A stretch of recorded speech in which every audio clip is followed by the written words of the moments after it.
ಒಂದು ವಾರದಿಂದ ತಾಪಮಾನ ಕುಸಿತಕ್ಕೆ ಕಾರಣವಾಗಿದ್ದ ಫೆಂಗಲ್ ಚಂಡಮಾರುತ ಶನಿವಾರ ರಾತ್ರಿ ತಮಿಳುನಾಡು ಕರಾವಳಿ ಜಿಲ್ಲೆಗಳಿಗೆ ಅಪ್ಪಳಿಸಿದ್ದು, ರಾಜಧಾನಿ ಚೆನ್ನೈ ಸೇರಿದಂತೆ ಹಲವು ಜಿಲ್ಲೆಗಳಲ್ಲಿ ವ್ಯಾಪಕ ಮಳೆಯಾಗುತ್ತಿದೆ. ಗಂಟೆಗೆ 70ರಿಂದ 100 ಕಿಲೋಮೀಟರ್ ವೇಗದಲ್ಲಿ ಗಾಳಿ ಬೀಸುತ್ತಿದ್ದು, ಹಲವಾರು ವಿಮಾನಗಳು ರದ್ದಾಗಿವೆ. ಮುಂಜಾಗ್ರತಾ ಕ್ರಮವಾಗಿ ಚೆನ್ನೈ ಅಂತಾರಾಷ್ಟ್ರೀಯ ವಿಮಾನ ನಿಲ್ದಾಣವನ್ನು ಸ್ಥಗಿತಗೊಳಿಸಲಾಗಿದೆ. ರೈಲು ಸೇವೆಗಳು ಕೂಡ ಬಹುತೇಕ ಅಸ್ತವ್ಯಸ್ತಗೊಂಡಿವೆ. ಹಲವು ಜಿಲ್ಲೆಗಳಲ್ಲಿ ಶಾಲಾ ಕಾಲೇಜುಗಳಿಗೆ ರಜೆ ಘೋಷಿಸಲಾಗಿದೆ. ಚೆನ್ನೈ ವಿಮಾನ ನಿಲ್ದಾಣ ಜಲಾವೃತವಾಗಿದೆ.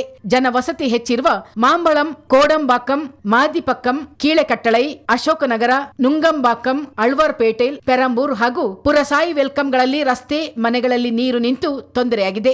ಚಂಡಮಾರುತದ ಪ್ರವಾಹಕ್ಕೆ ಎಟಿಎಂನಲ್ಲಿ ವಿದ್ಯುತ್ ಪ್ರವಹಿಸಿ ವ್ಯಕ್ತಿಯೊಬ್ಬ ಮೃತಪಟ್ಟಿದ್ದಾನೆ.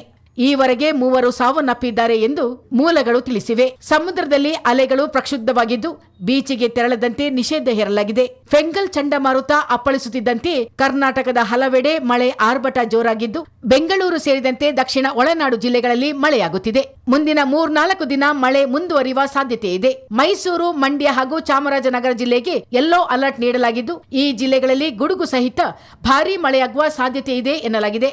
ಕೋಲಾರ, ಚಿಕ್ಕಬಳ್ಳಾಪುರ, ಬೆಂಗಳೂರು ಗ್ರಾಮಾಂತರ, ಬೆಂಗಳೂರು ನಗರ, ರಾಮನಗರ, ಚಾಮರಾಜನಗರ, ತುಮಕೂರು ಮತ್ತು ಕೊಡಗು ಜಿಲ್ಲೆಯ ಕೆಲ ಸ್ಥಳಗಳಲ್ಲಿ ಸಾಧಾರಣ ಮಳೆಯಾಗುವ ಸಂಭವವಿದೆ ಎಂದು ಇಲಾಖೆ ತಿಳಿಸಿದೆ.